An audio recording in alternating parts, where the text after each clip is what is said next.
ಪುತ್ತೂರು ತಾಲೂಕಿನ ಬಡಗನ್ನೂರು ಗ್ರಾಮದಲ್ಲಿ ತೋಟದ ಕೆಲಸಕ್ಕೆ ಬರುತ್ತಿದ್ದ ದಲಿತ ಸಮುದಾಯದ ಅಪ್ರಾಪ್ತ ಬಾಲಕಿಯ ಅತ್ಯಾಚಾರಗೈದು ಮಗುವನ್ನ ಕರುಣಿಸಿದ ಪ್ರಕರಣದ ಆರೋಪಿ ಆರ್ಎಸ್ಎಸ್ ಮುಖಂಡ ನಾರಾಯಣ ರೈ ಬಂಧನಕ್ಕೆ ದಲಿತ ಸಂಘಟನೆಗಳ ಸಮನ್ವಯ ಸಮಿತಿ ಒತ್ತಾಯಿಸಿದೆ.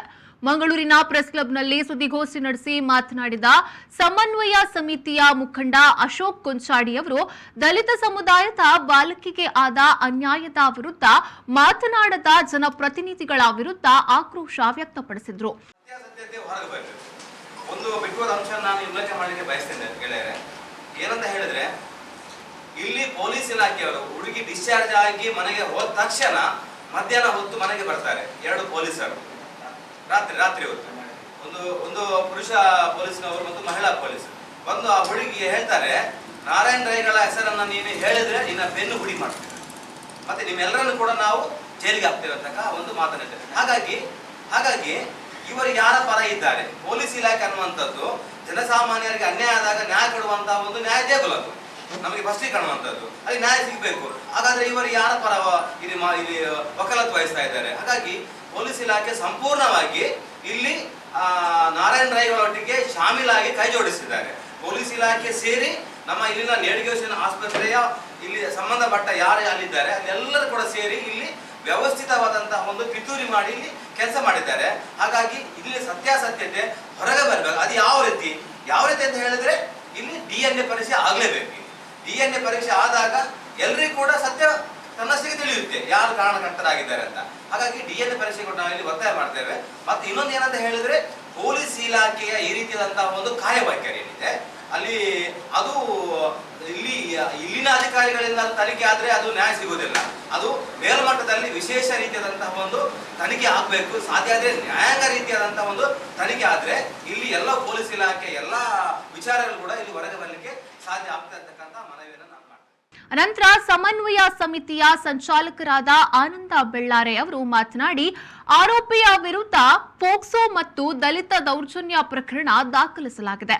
ಎಫ್ಐಆರ್ ಆಗಿ 24 ಗಂಟೆಯ ಒಳಗೆ ಆರೋಪಿಯನ್ನ ಬಂಧಿಸಿ ನ್ಯಾಯಾಲಯಕ್ಕೆ ಹಾಜರುಪಡಿಸಬೇಕಾದ ಪೊಲೀಸರು ಈವರೆಗೆ ಬಂಧಿಸದೆ ಆರೋಪಿಯ ರಕ್ಷಣೆಗೆ ಎಲ್ಲಾ ರೀತಿಯ ಸಹಕಾರ ನೀಡಿರುವುದು ಸ್ಪಷ್ಟವಾಗಿದೆ. ಆದುದರಿಂದ ಆರೋಪಿ ನಾರಾಯಣ ರೈಯನ್ನ ತಕ್ಷಣ ಬಂಧಿಸಬೇಕು ಹಾಗೂ ಪ್ರಕರಣವನ್ನ ವಿಶೇಷ ಪ್ರಕರಣವೆಂದು ಪರಿಗಣಿಸಿ ಸಮಗ್ರ ತನಿಖೆ ನಡೆಸಬೇಕು. ಇಲ್ಲವಾದಲ್ಲಿ ಸಂಪ್ಯ ಪೊಲೀಸ್ ಠಾಣೆಯ ಎದುರು ಪ್ರತಿಭಟನೆ ನಡೆಸಲು ಸಂಘಟನೆ ಮುಂದಾಗುವುದಾಗಿ ಎಚ್ಚರಿಸಿದ್ರು. ಈ ಎಫ್ಐಆರ್ ಅಲ್ಲಿ ಆ ಹುಡುಗಿಯ ಯಾವುದೇ ಸ್ಟೇಟ್ಮೆಂಟ್ ಆಗಲಿ, ಅವಳ ದಸ್ಕತ್ ಕೂಡ ಫೋರ್ಜರಿ ಆಗಿದೆ. ಅವಳ ಹೇಳಿಕೆಗಳಾಗ್ಲಿ ಯಾವುದೂ ಇಲ್ಲ. ಯಾವುದೋ ಒಂದು ಅಲ್ಲಿ ಘಟನೆಗಳನ್ನ ಸೃಷ್ಟಿ ಮಾಡಿ ಅಲ್ಲಿಯ ವಾತಾವರಣವನ್ನ ಬೇರೆ ರೀತಿ ಕೊಂಡೋಗುವಂತ ಕೆಲಸವನ್ನ ಪೊಲೀಸ್ ಅಧಿಕಾರಿಗಳು ಮಾಡಿದ್ದಾರೆ ಅನ್ನುವಂತ ವಿಷಯವನ್ನ ಅವರಿಗೆ ಮನದಟ್ಟು ಮಾಡಿದ್ದೇವೆ ಈಗಾಗಲೇ. ಹಾಗಾಗಿ ಇವತ್ತು ನಾರಾಯಣ ರೈ ಒಬ್ಬ ಬಲಿಷ್ಠ ವ್ಯಕ್ತಿ, ರಾಜಕೀಯ ಒಬ್ಬ ವ್ಯಕ್ತಿ ಅಂತ ಇವತ್ತೇನು ಅವರಿಗೆ ಒತ್ತಡಗಳು ಬಂದಿದೆಯೋ ಅವರು ನಿರಂತರವಾಗಿ ಇವತ್ತು ಓಡಾಡ್ತಾ ಇದ್ದಾರೆ.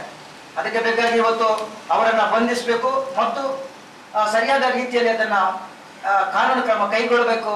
ಎಲ್ಲಾ ವಿಚಾರದ ಬಗ್ಗೆ ನಾವು ಈಗಾಗಲೇ SP ಅವರಿಗೆ ತಿಳಿಸಿದ್ದೇವೆ. ಅವರು ನಿರ್ದಿಷ್ಟ ದಿಕ್ಕಿನಲ್ಲಿ ತನಿಖೆ ಮಾಡ್ತೇನೆ, ಅದಕ್ಕೆ ಏನು ವ್ಯವಸ್ಥೆಗಳು ಆಗ್ಬೇಕು ಅದನ್ನು ಮಾಡ್ತೇನೆ ಅನ್ನೋ ಒಂದು ಭರವಸೆ ಕೊಟ್ಟಿದ್ದಾರೆ.